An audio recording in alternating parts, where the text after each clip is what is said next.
اے کے T V کے معزز دوستو، خوش آمدید۔ حضرت حسن بصری رحمۃ اللہ علیہ فرماتے ہیں کہ ایک مرتبہ میں ایک متقی شخص کے جنازے میں شریک ہوا۔ نماز جنازہ ادا کرنے کے بعد سب لوگ گھروں کو واپس لوٹ گئے اور میں جنگل کی طرف چل دیا کہ وہاں کچھ دیر بیٹھ کر اللہ کی قدرت پر غور کر سکوں۔ میں گھنے جنگل میں ایک مقام پر بیٹھ گیا کہ اچانک میری نظر دو درختوں میں چھپی ایک غار پر پڑی۔ میں نے دل میں خیال کیا کہ یہ یقیناً چوروں اور ڈاکوؤں کی کوئی آماجگاہ ہوگی، لیکن پھر میں نے اس کے قریب جانے کا ارادہ کیا۔ میں نے سنبھلتے ہوئے آگے بڑھنا شروع کر دیا۔ جب میں گھر کے قریب پہنچا تو کیا دیکھتا ہوں کہ اندر ایک نورانی صورت والا شخص عبادت کر رہا ہے۔ میں اندر داخل ہو گیا۔ سلام کرنے کے بعد پہلا سوال کیا، اے بندہ خدا، آپ یہاں اس ویران غار میں کیا کر رہے ہیں؟ انہوں نے جواب دیا، جناب، میں نے سنا تھا کہ بصرہ میں بہت سے نیک لوگ موجود ہیں، لہٰذا میں ان سے فیض پانے اور اللہ کے حضور عبادت کرنے ملک شام سے بصرہ آ گیا ہوں۔ اب میں یہاں اسے غار میں ہی رہتا ہوں اور اللہ کی عبادت کرتا ہوں۔ میں نے پھر سوال کیا کہ اے نیک انسان، تمہاری کھانے پینے کا بندوبست کون کرتا ہے؟ انہوں نے جواب دیا، جب میں بھوک محسوس کرتا ہوں تو درختوں کے پتے کھا لیتا ہوں، جب پیاس لگتی ہے تو ندیوں کی پانی جو بہہ رہا ہے ندیوں میں وہ پی لیتا ہوں۔ اسی طرح مجھ کو سب کچھ میسر ہے۔ میں نے عرض کیا کہ اگر آپ اجازت دیں تو میں آپ کے کھانے کے لیے کچھ بھجوا دیا کروں۔ انہوں نے کہا، نہیں، میں اتنے سالوں سے درختوں کے پتے کھا کر زندہ ہوں، مجھے روٹی سالن کھائے ہوئے عرصہ گزر گیا، اب مجھے اس کی کوئی ضرورت نہیں۔ میں اصرار کرنے لگا کہ اگر آپ مجھے اجازت دیں تو میں آپ کی کچھ خدمت کر سکوں تاکہ ہمارے لیے بھی کچھ برکتیں لکھی جا سکیں۔ تب انہوں نے فرمایا، ٹھیک ہے، اگر آپ میرے لیے کھانا لانا چاہتے ہیں تو ٹھیک ہے، بس آٹے کی 2 روٹیاں، سالن نہیں، بس تھوڑا سا نمک لیتے آئیے گا۔ میں نے یہ سن کر ان سے اجازت لی اور گھر آ گیا۔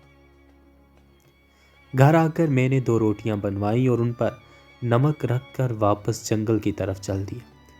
جب میں گھر کے قریب پہنچا تو کیا دیکھتا ہوں کہ غار کے منہ پر ایک بہت بڑا خونخوار شیر بیٹھا ہوا ہے۔ میں سمجھ گیا کہ اس درندے نے اس نیک بندے کو اپنی خوراک کا حصہ بنا لیا ہوگا۔ مجھے بہت دکھ ہوا، لیکن پھر بھی میں اپنی تسلی کی غرض سے اونچی جگہ پر چڑھا جہاں سے غار کا اندرونی حصہ دیکھا جا سکے۔ جب میں نے اندر دیکھا تو بے حد خوش ہوا۔ وہ نوجوان بالکل ٹھیک موجود تھا اور نماز ادا کر رہا تھا۔ میں نے بآواز بلند کہا، میرے بھائی، آپ عبادت میں اتنے مصروف ہیں کہ آپ کو باہر کی دنیا کی کوئی خبر نہیں؟ انہوں نے سلام پھیرنے کے بعد مجھ سے سوال کیا، اے اللہ کے بندے، کس بات کے سبب آپ مجھ سے ایسا کہہ رہے ہیں؟ آخر ہوا کیا ہے؟ میں نے جواب دیا، گھر کے باہر ایک بہت بڑا شیر موجود تھا۔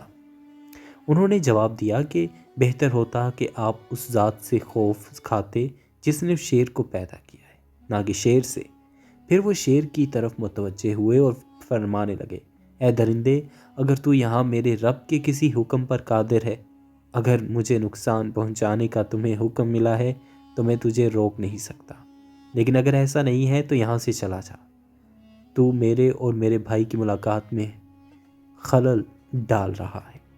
اب اس بندے کی بات مکمل نہیں ہوئی تھی کہ وہ شیر وہاں سے ایسا بھاگا جیسے اسے اپنا شکار نظر آ گیا۔ اس کے بعد میں گھر پہنچا اور ان کے سامنے اپنا کھانا پیش کر دیا اور کہا، آپ نے فرمایا تھا وہ حاضر ہے۔ میں نے جوں کی روٹی تحویل میں رکھ کر ان کے پاس پیش کر دی۔ وہ حسرت بھری نظروں سے انہیں دیکھتے رہے اور روتے رہے، یہاں تک کہ روتے روتے ہی ہچکی بند گئی۔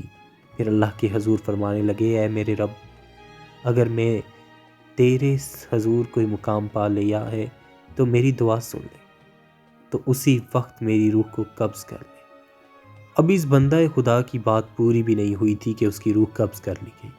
یہ سب دیکھ کر بہت متاثر ہوا اور رنجیدہ ہو گیا۔ پھر میں شہر واپس آیا اور کچھ نیک بندے اپنے ہمراہ لیے کہ ہم سب مل کر اس دوست کی تدفین کریں۔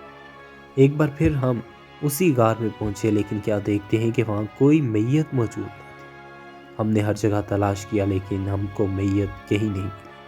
سبحان اللہ، کیا شان ہے ہمارے رب اور اس نیک بندوں کی۔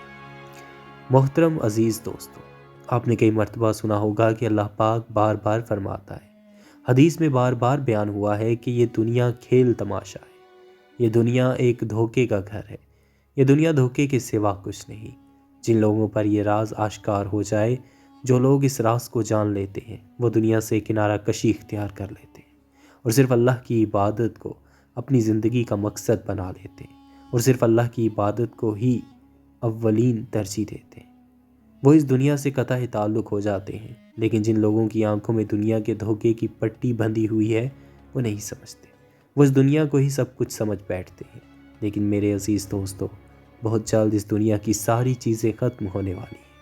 ہماری زندگیوں کی بھی اسی طرح چند ساتیں باقی ہیں، ہم بھی ختم ہو جائیں گے۔ ہم سے پہلے لوگ ختم ہو چکے ہیں اور ہمارے بعد بہت سے لوگ اور ختم ہوں گے۔